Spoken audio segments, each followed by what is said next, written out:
Kaixo kazetaguneko lagunok, hemen gaude bideo berri batean.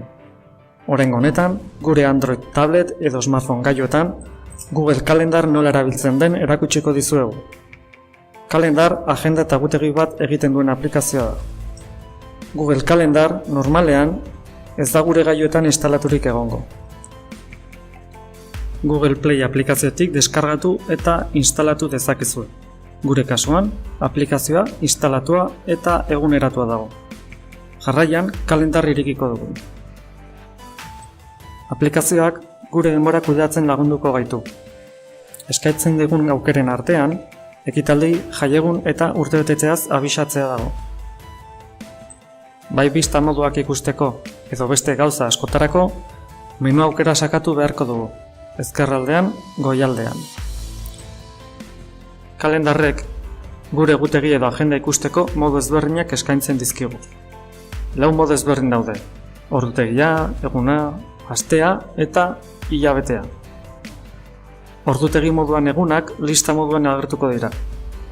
Bakarrik ekitaldi bat daukaten egunak agertuko zaizkigu. Egun batetik bestera pasatzeko listak goruntz edo beruntz desplazatuko dugu. Eguna moduan ere lista moduan agertuko zaigu. Egun bakarra erakutsiko digu eta lista moduan egunaren orduak agertuko dira. Ordu bakoitzean antolatuta daukagun ekitaldia adieraziz. Egunez pasatzeko, ezkerrera edo eskuinera desplazatu beharko dugu pantaila. Astea aukeratzen badugu, alde batetik hasteko egunak zutabeetan agertuko zaizkigu eta egunaren orduak dauzkaten ekitaldiekin lista moduan agertuko dira. Egunak pasatzeko, ezkerrera edo eskuinera desplazatu beharko dugu pantaila. Azkeneko aukera, hilabetea, taula moduan hilabete oso ikusteko aukera izango dugu. Aurreko moduan bezala, hilabete ezberdinak ikusi ahal izateko, ezkerrera edo eskubira desplazatuko dugu pantaila. Menuko aukeretan sartuta, egutegian ikusi nahi dugun informazioa aukeratu dezakegu. Adibidez, jaiegunak eta urtebetetzeak. Bakoitzak bere verifikazio aukerarekin. Ikusi nahi dugun edo ez aukeratu dezakegu. Urtebetetzeak egutegian agertu ahal izateko informazio hori kontaktuen fitxan sartuta egon beharko da. Bertatik hartzen baitu aplikazioak informazioa. Kontaktuen fitxan ez badago, ez da agertuko. Egutegiko ekintza guztiak kolore lehenetsi bat izango dute. Adibidez, jaiegun eta urtebetetzeko kasuetan, biak berdeak izango dira. Jaiegunenak, ilunenak izanik. Edozein motatako ekintzen kolore lehenetsi aldatzeko, menuan sartuko gara eta bertan ezarpenak zapalduko dugu.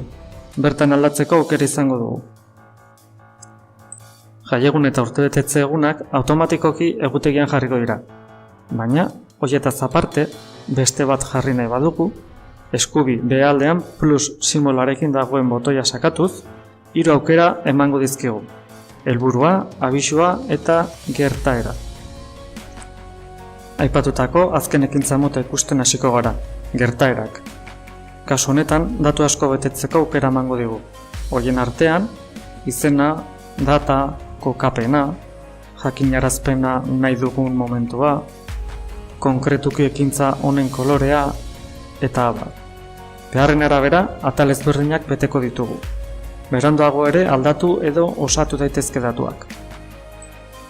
Helburua motatako ekintzetan, aplikazioak galerak egingo dizkigu eta guk emandako erantzunekin, libra dauzkagun egun edo orduen arabera, planifikatu egingo digu guk esandakoa.